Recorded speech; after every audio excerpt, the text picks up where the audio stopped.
आज आपल्या शेतामध्ये खास पाहुण्याचे आगमन झाले होते.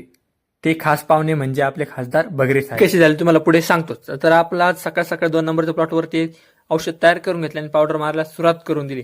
तर आज आपल्या प्लॉटमध्ये औषध मारू लागण्यासाठी आपले नवीन पाहुणे म्हणजे आपले भाचेराव आले होते. त्यांना लगेच आपण शेतकरी गेटअप तयार करून दिला होता. पावडर वगैरे मारून झाल्यानंतर बाकी मंडळी ही टॅमॅटो खुडत होती. तर चला आम्ही पण लगेच पावडर मारून झाल्यानंतर खुडून लागायला आलो. तर मग त्या काय सुरुवात करण्याआधी आपल्याला काकडीचा वेल होता आपल्या मेहरत. लगेच काकडी खुडली.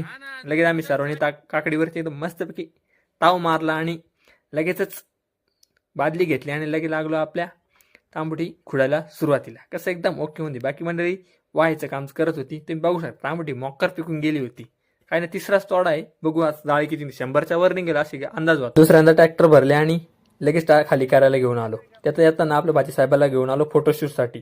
लगेच तुम्ही बघू शकता. तुझं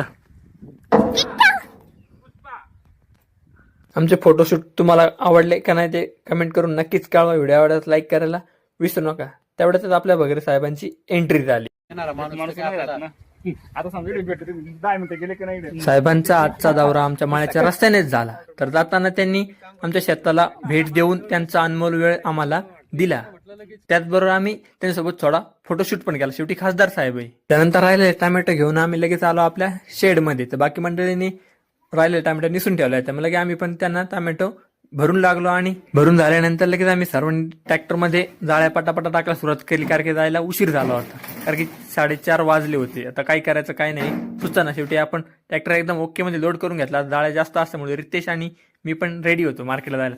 जाताना आज निघालो आपण डायरेक्ट खोरीपाटा मार्केटसाठी. जाताना आपला वांडरजवळ आम्हाला म्हटलं आज जायचं पहिला दिवस आहे. आपण लगेच जाताना 2 तांबड्या वांडरजवळ दोन्ही ठेवले आणि पाया पडून एकदम जोरात पळत पळत निघालो. कसं कारण की जायला उशीर झाला होता. तर आपल्या वणी मार्केटला जाता खोरीपाटा मार्केट डायरेक्ट व्यापाऱ्याला कॉन्टॅक्ट केला आणि तो बोलला आजचा भाव ठरवून घेऊ म्हणे काही नाही. त्यामुळे डायरेक्ट वणीला जाता आपण निघालो डायरेक्ट खोरीपाटा मार्केट. कसं एकदम ओके मध्ये.